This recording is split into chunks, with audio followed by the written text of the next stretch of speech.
अनेक लोक मला विचारते की लोककला सेवा मंडळाचा फायदा काय झाला. मी त्यांना फायदा सांगतो. आमचा जेव्हा रामटेकला एक कार्यक्रम होता, त्या कार्यक्रमामध्ये आम्ही काही गोष्टी आमच्या मार्गदर्शनातून सांगितलं. माझ्याकडे तो सत्कृष्ट आला आणि माझ्याकडे सत्कृष्ट आल्यानंतर त्यांनी मला म्हटलं की लोककला सेवा मंडळाकडून मला 15,000 रुपये दर महिन्याला मिळते. मी म्हटलं कसे मिळते 15,000 रुपये.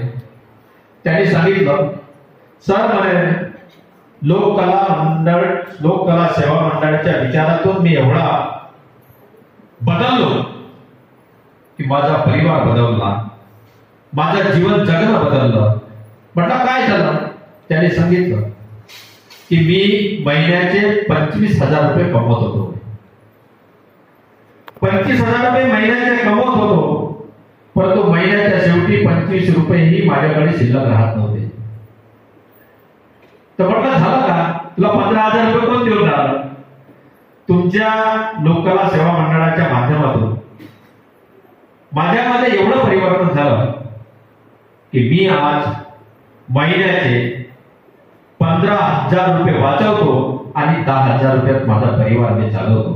कारण मला जे दारूचं व्यसन होतं, माझ्या आहारामध्ये जे मांस मी खात होतो ते मी सोडलं आणि त्याच्यामुळे 15,000 रुपये महिन्याचे मला वाचायला. तुम्हाला सांगतो, लोककला सेवा मंडळाच्या विचारावरती हा फायदा आहे. जर का तुम्हाला 10 लोक जर ओळखत असतील, माणसाच्या जीवनात सर्वात मोठी पुंजी जर कोणती असेल तर जनसंपर्क ही सर्वात मोठी प्रॉपर्टी आहे.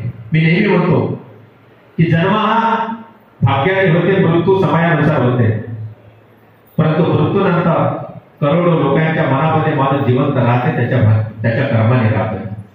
याचं कारण असं आहे की माणूस हा सामाजिक लवचिकता माणसामध्ये असावा पाहिजे.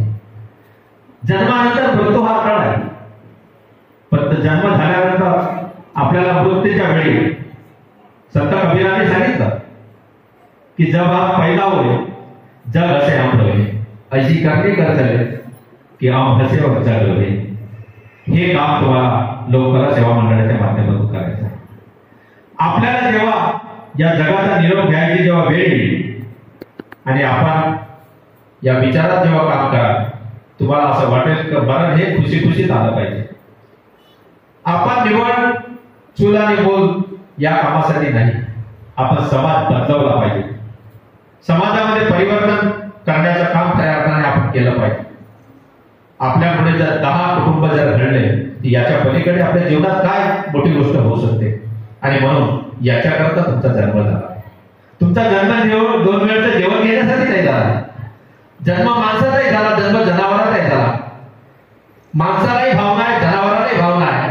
माणसाला मन आहे पण जनावराला मन नाही, लक्षात ठेवा. हा फरक आहे. आणि म्हणून हे काम केलं पाहिजे.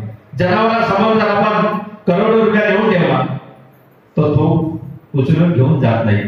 एक तुकडा जरी आपण ठेवला नाही तो घेऊन जाते. म्हणून भावना जनावराला आहे, भावना माणसाला आहे. माणसाला मन आहे, जनावराला मन नाही, म्हणून तो पैसे घेऊन जात नाही. हा फरक आहे. डॉक्टर